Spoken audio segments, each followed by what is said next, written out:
Imaginez un instant. Vous êtes dans une barque en pleine tempête. Les vagues menacent de vous engloutir et soudain, vous voyez quelqu'un marcher sur l'eau. Impossible. C'est exactement ce que les disciples ont pensé. Mais aujourd'hui, je vais vous révéler le secret qui a permis à Pierre de défier les lois de la nature. Et devinez quoi? Ce même secret peut transformer votre vie dès maintenant. Bienvenue à notre émission du lundi de la vérité de l'Évangile. Aujourd'hui marque le début de ma deuxième semaine d'enseignement sur comment devenir un marcheur sur l'eau. Et ce vendredi à venir sera mon dernier jour d'enseignement sur ce sujet. Donc je vous encourage à répondre rapidement et à obtenir ces matériels. Je vous le dis, j'aime vraiment cet enseignement. Je l'ai dit plus tôt, mais j'ai en fait reçu une révélation de Matthieu chapitre 14 sur Pierre marchant sur l'eau, ça fait plus de 30 ans maintenant. Et j'étais tellement excité que je me suis assis et j'ai fait un enseignement à partir de cela. J'ai enseigné environ 5 ou 6 heures juste chez moi, quand j'étais seulement à la radio avant de commencer à la télévision. Et c'est quelque chose que Dieu a utilisé dans ma vie et qui a touché beaucoup de gens. Je vous promets que tout ce que vous avez besoin de savoir et de comprendre pour recevoir un miracle est ici même dans cet enseignement. Donc j'ai ce livre intitulé « Comment devenir un marcheur sur l'eau ». Nous demandons un don de n'importe quel montant pour celui-ci, simplement ce que vous pouvez faire. Et si vous ne voulez ou ne pouvez pas faire quoi que ce soit, je vous enverrai ce petit résumé succinct, un livret d'environ 50 pages à ce sujet, gratuit et port payé. Et puis nous avons des CD, des DVD, une clé USB et aussi un guide d'études. Et ce vendredi à venir sera ma dernière fois pour offrir cela. Comme je l'ai dit, j'ai déjà passé une semaine à enseigner sur ceci, et nous ne sommes même pas encore arrivés à l'endroit où Pierre a marché sur l'eau. Cela va venir soit dans l'émission d'aujourd'hui ou de demain. Mais il est important pour vous de reconnaître que de Matthieu chapitre 14, versets 22 à 28, toutes les choses qui précèdent Pierre marchant sur l'eau, ces choses sont des nécessités. Et souvent les gens prient simplement pour un miracle et ne réalisent pas que les miracles ne viennent pas simplement de manière aléatoire. Vous attirez les miracles. Vous attirez les miracles par votre foi et en faisant des choses. Et donc, ce que j'ai fait cette première semaine, j'ai enseigné à partir de Matthieu 14, versets 22 à 27. Et j'ai simplement énuméré toutes sortes de choses qui vous mettent en position pour un miracle. C'est important ce que je viens de dire. Et encore une fois, la plupart des gens pensent que les miracles viennent simplement au hasard. C'est qui sait pourquoi, c'est souverain, et que Dieu choisit simplement de guérir l'un et de ne pas guérir l'autre. Il choisit de pourvoir financièrement à l'un, mais pas à l'autre. Ce n'est pas ainsi. Le Seigneur ne fait pas exception de personne. La volonté de Dieu est que tous soient sauvés et parviennent à la connaissance de la vérité. Et pourtant, tous ne sont pas sauvés parce que tous ne croient pas et ne reçoivent pas. C'est la même chose avec la guérison. C'est la même chose avec la prospérité. C'est la même chose avec la joie et la paix. Il y a des choses que vous devez faire. C'est comme préparer le sol pour recevoir la semence incorruptible de la parole de Dieu. Si vous jetez simplement une graine sur le sol et qu'elle ne descend jamais sous la surface, les oiseaux vont la manger. Elle ne germera jamais. De même, la parole de Dieu ne va pas fonctionner à moins qu'elle ne soit semée dans un cœur qui est préparé.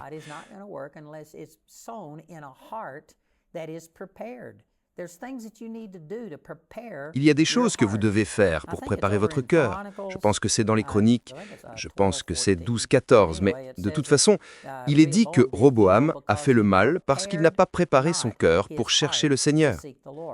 Il a commencé à marcher avec Dieu, mais il a fini par échouer parce que son cœur n'était pas préparé.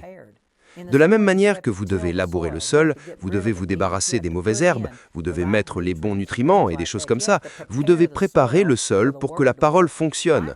De même, vous devez préparer votre cœur pour recevoir un miracle. Et beaucoup de gens ne reconnaissent tout simplement pas cela. Et donc, ils prient simplement pour un miracle et ils ne comprennent pas que leur cœur est tellement endurci que Dieu ne peut pas faire parvenir un miracle jusqu'à vous. Il veut le faire, mais vous devez coopérer. Et souvent, notre cœur devient endurci, non pas intentionnellement, mais simplement parce que nous sommes dans ce monde corrompu. Nous sommes entourés de tant de doutes et d'incrédulité, et nous ne réalisons même pas à quel point cela a endurci notre cœur.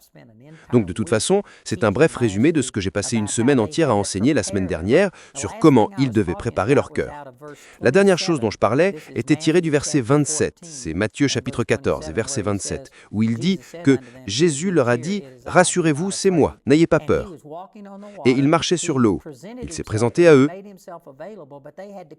Il s'est rendu disponible. Mais il devait crier et il devait exprimer de la foi. C'est pourquoi il leur a dit d'être de bonne humeur au lieu de simplement résoudre le problème. S'il avait simplement réprimandé le vent et s'il y avait eu un calme parfait, alors cela ne les aurait-il pas réconfortés?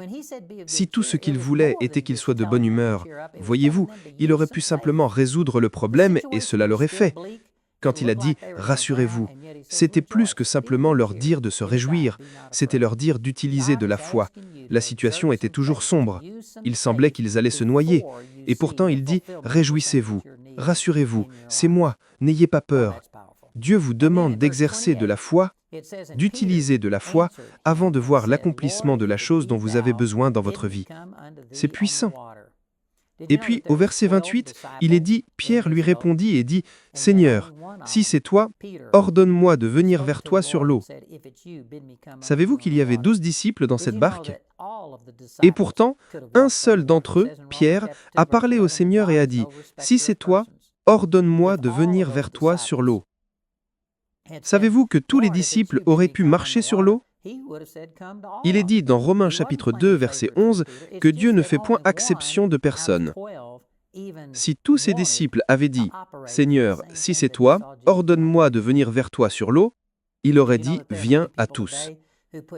Il ne favorisait pas Pierre.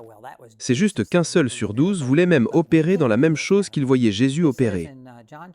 Savez-vous qu'il y a beaucoup de gens aujourd'hui qui mettent Jésus dans une catégorie différente et ils disent « Eh bien, c'était Jésus qui a fait ces miracles, mais nous ne pouvons pas faire ce genre de choses. » Il est dit dans Jean 14, 12, « C'est Jésus qui parle, et il a dit « En vérité, je vous le dis, celui qui croit en moi fera aussi les œuvres que je fais, et il en fera de plus grandes, parce que je m'en vais au Père. » Jésus a dit de lui-même que si nous croyons en lui, nous pouvons faire les œuvres qu'il a faites.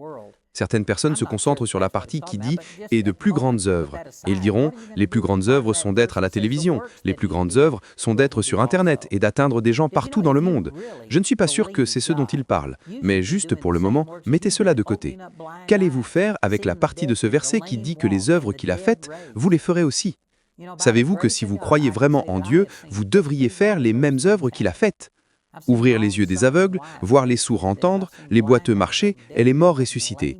Vous savez, par la grâce de Dieu, je peux dire que j'ai vu chacune de ces choses se produire.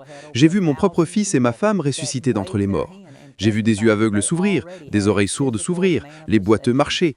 Nous avons vu des miracles extraordinaires. Nous venons de terminer une conférence où nous avons probablement eu plus d'1 millier de personnes qui ont levé la main et témoigné qu'elles avaient déjà une manifestation physique de leur guérison dans leur corps. Savez-vous que c'est pour chacun d'entre nous? Et pourtant, tout comme Pierre, 1 sur 12 est sorti et a commencé à croire en Dieu pour quelque chose de surnaturel dans sa vie. Vous savez, je dis souvent de cette façon que si votre vie n'est pas surnaturelle, alors elle est superficielle. Et ce n'est pas censé vous condamner, c'est censé vous stimuler et vous faire reconnaître que Dieu avait l'intention que nous le reflétions. Et encore une fois, de sa propre bouche, si vous croyez vraiment en moi, vous ferez les mêmes œuvres que j'ai faites et même de plus grandes œuvres. Il est dit dans Marc chapitre 16 que ces signes accompagneront ceux qui auront cru. En mon nom, ils chasseront les démons, ils saisiront des serpents et ils ne seront pas blessés. Ils imposeront les mains aux malades. Ils feront toutes ces choses, boiront quelque chose de mortel. J'ai mélangé l'ordre de cela, mais c'est tout là dans Marc chapitre 16. Si vous êtes un vrai croyant, c'est ce qui caractérisera votre vie. Je ne dis pas que si vous ne voyez pas de miracle dans votre vie, vous n'êtes pas sauvé. Vous pouvez être sauvé et ne pas voir la puissance de Dieu dans votre vie et quand même aller au ciel. En fait, vous y arriverez plus vite parce que vous n'aurez pas la puissance de Dieu et une maladie ou quelque chose vous fera dérailler et raccourcira votre vie. Mais chaque personne qui est née de nouveau a reçu cette puissance surnaturelle de résurrection d'entre les morts. Éphésiens chapitre 1, versets 19 et 20, la même puissance qui a ressuscité Christ d'entre les morts vous a été donnée. Et si vous ne l'utilisez pas, ce n'est pas la faute de Dieu, c'est votre faute. Je ne dis pas cela pour vous blesser. Je le dis pour vous stimuler, pour vous défier, que vous devez croire en Dieu. Pierre, vous pouvez vous asseoir là et critiquer Pierre. Et Pierre, il semble, disait ou faisait toujours quelque chose de mal. Juste après avoir confessé que Jésus était le Christ, le Fils du Dieu vivant, il s'est retourné et a réprimandé Jésus pour avoir dit qu'il allait être crucifié. Et Pierre l'a réprimandé pour cela. Et Jésus s'est retourné et a dit « Arrière de moi, Satan !» Je veux dire, il est passé de faire cette proclamation audacieuse de qui était Jésus à être réprimandé parce que Satan parlait à travers lui. Il semble que parfois, la seule fois où Pierre ouvrait même la bouche était pour y mettre son pied. changer de pied. Je veux dire, Pierre a fait beaucoup d'erreurs, mais Pierre est la seule personne dans toute l'histoire biblique qui ait jamais marché sur l'eau à part Jésus. Savez-vous que n'importe lequel de ses disciples aurait pu le faire? Parfois, il y a différentes personnalités. Vous savez, il y en a certains, j'ai tendance à être une personne vraiment calme, certaines personnes peuvent ne pas savoir cela parce que vous ne me voyez qu'à la télévision, mais je ne suis pas du tout une personne affirmée. En fait, le Seigneur m'a parfois réprimandé parce que je ne suis pas affirmé et tout.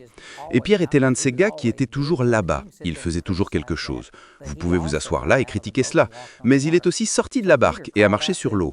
Donc, Pierre lui a crié et a dit « Seigneur, si c'est toi, ordonne-moi de venir vers toi sur l'eau. » C'est vraiment important. C'est l'une des leçons que j'ai apprises il y a plus de 50 ans. J'étais dans l'église baptiste. Je suis né de nouveau dans l'église baptiste. Je loue Dieu pour la façon dont Dieu les a utilisés pour établir certaines choses fondamentales en moi. Je ne suis pas contre eux. Mais quand j'ai reçu le baptême du Saint-Esprit, j'ai commencé à travailler dans les miracles et à croire en la guérison et à parler d'être la justice de Dieu. Cela n'a pas bien été reçu dans mon église baptiste. Et je veux dire, pendant 2 ans après avoir été rempli de l'Esprit, j'étais dans cette église baptiste et les choses qu'il prêchait étaient complètement contraires à ce que Dieu me montrait. Et vous savez quoi? J'ai demandé au Seigneur des centaines de fois. J'ai dit, Dieu, veux-tu que je quitte cette église ou est-ce que tu te soucies des baptistes? Veux-tu que je les quitte simplement et que je ne partage pas ces vérités avec eux? Ne te soucies-tu pas des baptistes? Maintenant, voyez-vous, si vous posez ce genre de questions, que va dire Dieu? Non, je ne me soucie pas des baptistes. Pars. Non, il ne dirait jamais cela. Il aime tout le monde dans chaque dénomination. Donc voyez-vous, la façon dont vous posez votre question est importante. Si Pierre avait dit « Seigneur, veux-tu que je marche sur l'eau ? Est-ce quelque chose que tu as pour moi ?» Ou s'il avait dit « Ma foi est-elle à la hauteur pour marcher sur l'eau ?» S'il avait posé une question comme celle-là, il aurait peut-être obtenu une réponse différente. Mais la façon dont il l'a demandé, il a dit « Seigneur, si c'est toi, ordonne-moi de venir vers toi sur l'eau. » Qu'allait dire Jésus? « Ce n'est pas moi, ne viens pas. » S'il avait posé la question d'une manière différente, le Seigneur aurait peut-être répondu à sa question différemment. Mais la façon dont il l'a posée à lui, « Seigneur, si c'est toi, eh bien c'était lui. Eh bien, alors ordonne-moi de venir vers toi sur l'eau. » Et donc il n'y avait vraiment pas d'option. Le Seigneur a dit, « Viens. » Savez-vous que quand je posais cette question à propos de « Veux-tu que je quitte les baptistes? Ne te soucies-tu pas des baptistes ?» Eh bien, la façon dont je le demandais, il n'y avait pas d'option. Mais finalement, après 2 ans, j'étais assis dans un service et j'étais tellement dérangé par les choses que j'entendais qui n'étaient pas cohérentes avec la parole de Dieu que finalement j'ai dit « Seigneur, puis-je partir ?» Et le Seigneur a dit « Va !» Si j'avais posé cette question 2 ans auparavant, j'aurais peut-être obtenu une réponse différente. Cela dépend de la façon dont vous demandez les choses. Quand vous dites « Dieu, ne te soucies-tu pas de moi ?» Eh bien, comment Dieu va-t-il répondre à une question comme celle-là? Bien sûr, il se soucie de vous. Pierre aurait dû poser cette question différemment. Mais néanmoins, il n'a donné au Seigneur aucune option. Le Seigneur nous permettra de faire des choses qui ne sont pas nécessairement sa volonté première pour nous. Il vous rencontrera là où est votre foi. Vous savez, certaines personnes, comme le centurion, il a simplement parlé, il dit « Dis seulement un mot et mon serviteur sera guéri ». Et Jésus a dit « C'est une grande foi ». Il y avait d'autres personnes qui avaient besoin que Jésus vienne à leur maison et leur impose les mains. Et il n'a pas réprimandé la personne qui l'a fait venir à sa maison. Il a complimenté celui qui était si fort qu'il a dit « Dis seulement la parole et mon serviteur sera guéri ». Mais il vous rencontrera là où est votre foi. Et donc, voici Pierre qui pose une question. « Seigneur, si c'est toi, ordonne-moi de venir vers toi sur l'eau. » Et donc le Seigneur a dit « Viens ». C'est dans le verset suivant. Au verset 29, il est dit « Jésus a dit, viens. » Et quand Pierre fut descendu de la barque, il marcha sur l'eau pour aller vers Jésus. C'est incroyable. Savez-vous que Jésus a dit « viens » ? En français, c'est seulement 5 lettres. Mais dans n'importe quelle langue, c'est seulement un mot. Un mot de Jésus a suffi pour littéralement supplanter les lois naturelles que Dieu a créées.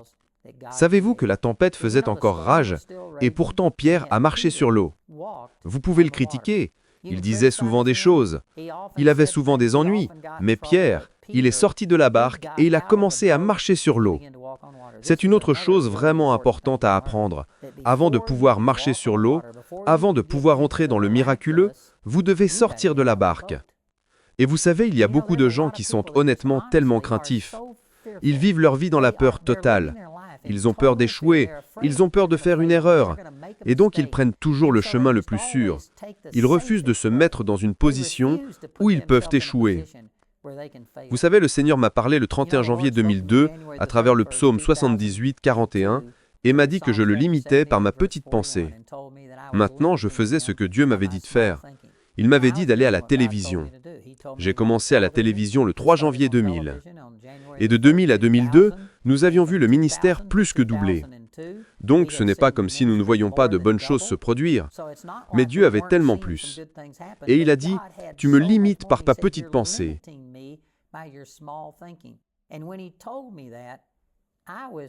Et quand il m'a dit cela, j'avais en fait peur si je jetais simplement la prudence au vent. Et je savais ce que Dieu voulait que je fasse.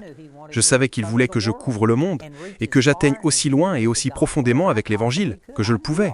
Je savais tout cela, mais je le faisais d'une manière qui essayait d'éviter le risque. Je le faisais lentement, je le faisais avec peur d'échouer. Et quand le Seigneur m'a parlé, je le limitais par ma petite pensée. C'est l'une des choses avec lesquelles j'ai dû composer. J'ai pensé, Dieu, la télévision coûte cher, et si je commence simplement à m'étendre, cela pourrait détruire le ministère. Maintenant, je n'ai pas totalement jeté toute sagesse par la fenêtre, mais je veux dire, j'ai commencé à croire plus grand. Et savez-vous que depuis ce temps, nous avons maintenant 6,5 milliards de personnes qui peuvent regarder mon programme à travers la télévision diffusée. Puis bien sûr à travers YouTube et à travers Internet et toutes ces autres choses. À travers nos matériels que nous distribuons. Nous avons distribué plus de 200 millions de livres gratuits, CD, DVD, guides d'études, des choses comme ça. Nous avons considérablement étendu notre portée. Mais pour faire cela, j'ai dû quitter la sécurité de la barque. J'ai dû sortir de faire simplement les choses de la façon dont tout le monde les fait. Et j'ai dû prendre une parole de Dieu, « Viens !» et j'ai dû sortir de la barque. Il y a beaucoup de gens qui aimeraient marcher sur l'eau, mais vous ne quitterez pas la barque. Et savez-vous que si vous vous arrêtez et y réfléchissez correctement, il y avait vraiment très peu de différence entre être dans la barque et être sur l'eau, parce qu'il est dit que la barque était pleine d'eau. Le vent était contre eux. Et donc, quelle est la différence ?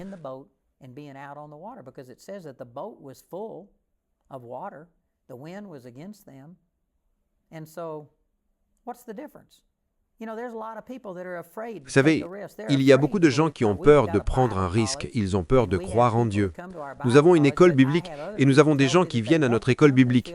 Mais j'ai d'autres personnes qui me disent qu'elles veulent venir. Elles sentent que Dieu leur a dit de venir, mais elles ont simplement peur de quitter la sécurité de l'endroit où elles ont grandi. Elles ont un emploi où elles ont été en sécurité, elles ont une retraite qui arrive et elles ont peur de quitter la sécurité de ces choses. Et pourtant, elles sentent que Dieu les a appelées à venir à l'école biblique pour faire un pas de foi. Et pourtant, elles ont peur de sortir de la barque. Vous n'allez pas marcher sur l'eau jusqu'à ce que vous décidiez que « je vais sortir de la barque ». Maintenant, vous devez avoir une parole de Dieu. Pierre n'a pas simplement sauté hors de la barque et essayé de marcher par lui-même, mais il a demandé au Seigneur de lui donner la puissance et l'autorité pour le faire. Et le Seigneur a dit « viens ». Une fois que vous recevez une parole de Dieu, une fois que Dieu vous dit de faire quelque chose, vous devez sortir de la barque. Vous devez quitter la sécurité de toutes les choses que vous avez faites et vous devez vous déplacer dans cette direction. Vous savez, j'ai eu un homme qui est venu me voir une fois, il m'a dit que le Seigneur lui avait dit de venir à l'école biblique. C'était un très jeune homme. Et il dit, Dieu me l'a dit, je sais qu'il me l'a dit, mais... Puis il a commencé à me dire tous les problèmes. Ses parents n'avaient jamais entendu parler de moi, et quand ils ont entendu qu'il voulait venir à une école biblique, ils ont allé voir leur pasteur et ont demandé, et le pasteur a dit, « Oh, c'est une secte, n'ayez rien à faire avec lui. » Et puis, ses parents allaient le renier. Et il devait hériter de l'entreprise familiale. Donc, il allait perdre la reconnaissance et la communion familiale. Il allait perdre un avantage financier potentiel pour lui en reprenant l'entreprise. Il était fiancé à une fille et la fille a dit que s'il venait à l'école biblique, elle allait rompre les fiançailles. Et donc, il m'a dit toutes ces choses terribles qui pourraient arriver s'il venait à l'école biblique. Et puis après tout cela, il dit, « Alors, qu'en pensez-vous » J'ai dit, « Vous m'avez perdu au moment où vous avez dit que Dieu vous avait dit de venir à l'école biblique, et que vous le saviez. » J'ai dit, « Si Dieu vous l'a dit, s'il a dit, viens, vous sortez simplement de la barque et vous allez. » Et il dit, « Mais qu'en est-il de ces autres choses ? C'est une terrible façon de discerner la volonté de Dieu que de regarder quels pourraient être les problèmes potentiels et d'évaluer si vous devriez le faire ou non en fonction de cela. Non. Si vous avez une parole de Dieu, si Dieu vous dit de faire quelque chose, la bonne réponse est simplement de dire « Oui, monsieur ». Et vous le faites simplement. Vous faites ce que Dieu vous dit de faire. Comme dans le 2e chapitre du livre de Jean, Marie a dit à ses serviteurs, « Faites tout ce qu'il vous dira. » Et ils ont rempli les cruches d'eau et l'ont porté au maître du festin. Naturellement, il semblait qu'ils pourraient avoir des ennuis en apportant de l'eau alors qu'ils voulaient du vin. Mais Jésus a transformé en vin. C'était un miracle. Mais cela ne s'est produit que parce qu'ils ont fait ce que Dieu leur a dit de faire. Ils étaient prêts à quitter la sécurité d'utiliser simplement leur propre raisonnement humain, et ils ont fait tout ce que Jésus a dit. Vous devez sortir de la barque avant de pouvoir marcher sur l'eau. Et encore une fois, je sais qu'il y a des gens qui regardent ceci aujourd'hui et vous priez pour un miracle. Vous voulez un miracle de marcher sur l'eau dans votre vie. Et pourtant, vous n'allez pas sortir de la barque.